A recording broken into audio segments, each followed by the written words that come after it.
नमस्कार दोस्तों, आज हम फिर आपके लिए कुछ जानकारी लेकर के आए हैं। क्योंकि इसके पहले जो अभी हमने कुछ दिन पहले श्राद्ध पक्ष पे अपना वीडियो डाला था, तो उस वीडियो को देखने के बाद बहुत सारे लोगों का फ़ोन आ रहा है कि जिसने पितरों का श्राद्ध गया में कर दिया, उसे इस 15 दिन फिर पितरों का श्राद्ध तर्पण करना चाहिए कि नहीं करना चाहिए। क्योंकि गया में एक बार पितरों को बिठा दिया, पिंडदान उनका सब कर दिया, तो अब नहीं करना चाहिए, ये वो पूछ रहे थे। तो हमने कहा कि नहीं, एक बार गया में करने के बाद भी करना चाहिए। पितरों का तर्पण तो नित्य तर्पण होता है, लेकिन नित्य नहीं कर सकता व्यक्ति, मगर ये 15 दिन तो उनका तर्पण जरूर करना चाहिए।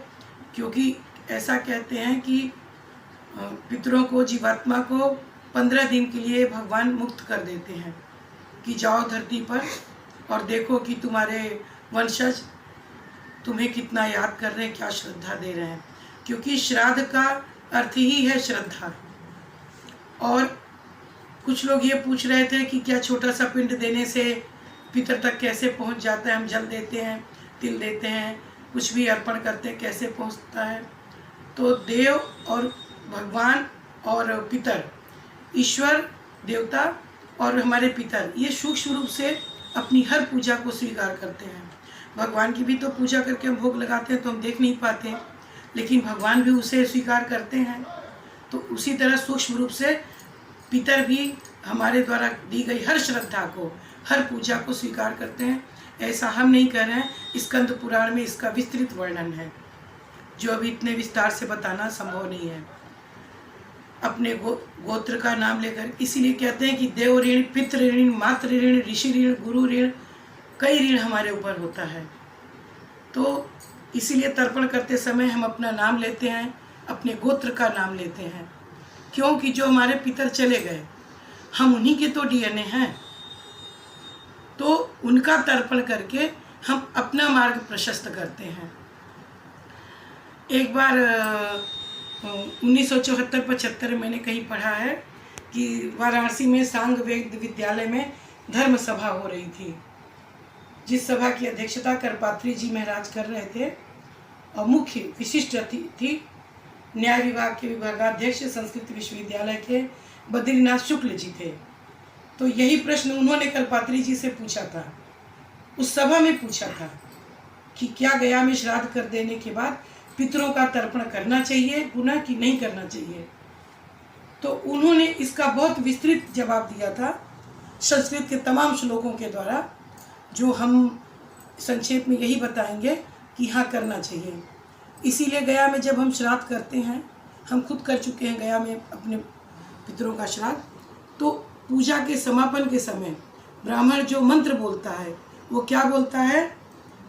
पितृ स्वामी जनार्दन प्रियतांग न मम, कि मतलब हम जनार्दन को ये पूजा अर्पण करते हैं, भगवान विष्णु को अर्पण करते हैं।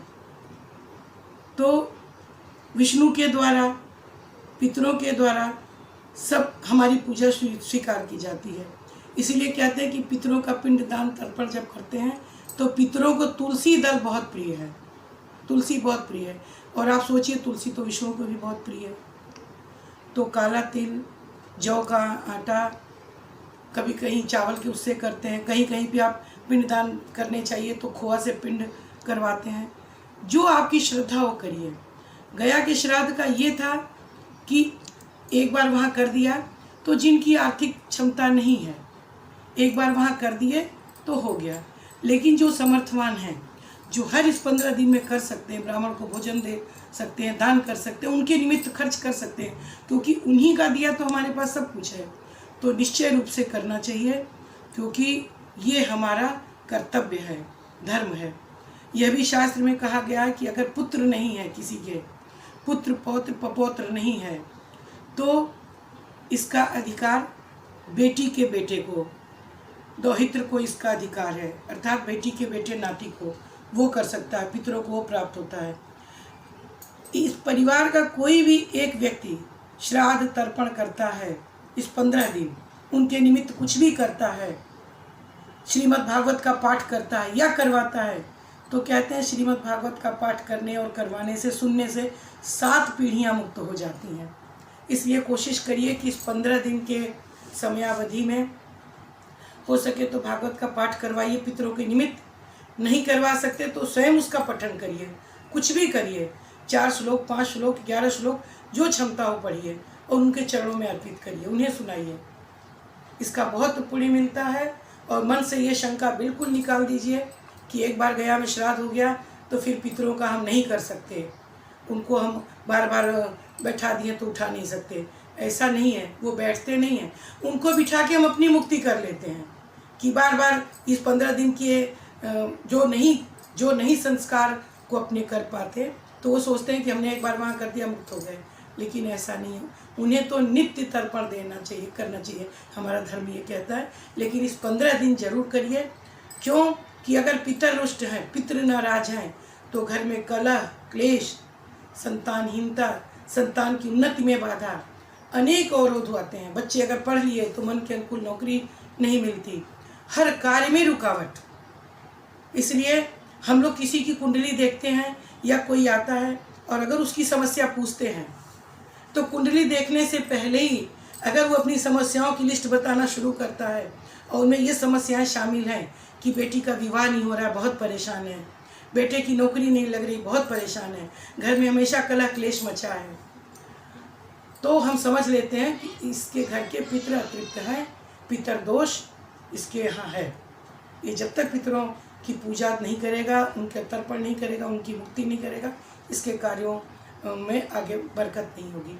क्यों कि हमारे जितने भी पितर हैं वो क्या कर्म करके गए, वो तो अपने कर्मानुबंध के द्वारा अगली योनि पाए। लेकिन हम जल के द्वारा, वो अपना जल के द्वारा, वायु के द्वारा, अन्न के द्वारा हम जो भी उन्हें पदार्थ देते हैं उसको वो जिस योनि में रहते हैं स्वीकार करते हैं। मनुष्य योनि में है तो अन्न के द्वारा, सर्प योनि में है तो वायु के द्वारा, जलचर योनि में है तो जल के द्वारा वो अपनी हमारी श्रद्धा को स्वीकार करते हैं। तो हमें तो ये पता नहीं वो किस योनि में है, लेकिन हम जो श्रद्धा देते हैं वो उसको स्वीकार करते हैं। और अगर वो अतृप्त हैं तो वो चाहते हैं कि हम उन्हें श्रद्धा दें, उन्हें मुक्त करें। इसीलिए तो आदमी अपने वंशज के लिए, वंश पीढ़ी परंपरा के लिए हमारे हिंदू धर्म में भगवान का पूजन करता है, ताकि हमारे वंशज होंगे तो हमें तर्पण देंगे और हमारा श्राद्ध करेंगे, हमारे लिए भागवत का पाठ करेंगे, सुनेंगे, तो हमारी मुक्ति होगी। सिर्फ मुक्ति की कामना के लिए ही व्यक्ति अपने वंशज की कामना करता है। बाकी तो जीव के अपने कर्मों के अनुसार उसका फल विधाता देता है। इसलिए निश्चित करिए, जरूर करिए, मन में कोई संशय मत लाइए। ये आप मान के चलिए कि साल भर की पूजा, साल भर की तपस्या आपको जो फल देती है वही फल इस 15 दिन की पूजा, तपस्या, साधना, पितरों के निमित्त हम जो कुछ भी करते हैं उनके आशीर्वाद से हमें सब कुछ प्राप्त होता है। ये मेरा स्वयं का अनुभव है, इसलिए आपको बता रहे हैं। किताबों में पढ़ा, विद्वानों से सुना, वो तो है ही है, लेकिन स्वयं के अनुभव से भी बता रही हूँ कि अगर वो आशीर्वाद आपको दे रहे हैं तो देवता भी आशीर्वाद देते हैं। अगर वो हमसे दुखी हैं तो देवता का भी आशीर्वाद पूर्ण रूप से हमको फलित नहीं होता। इन्हीं बातों के संग अपनी वाणी को विश्राम देते हैं। अगर मेरी बातें आपको अच्छी लगें, पसंद आए तो लाइक करिए, सब्सक्राइब करिए। फिर हम मिलते हैं अगले वीडियो के साथ। धन्यवाद।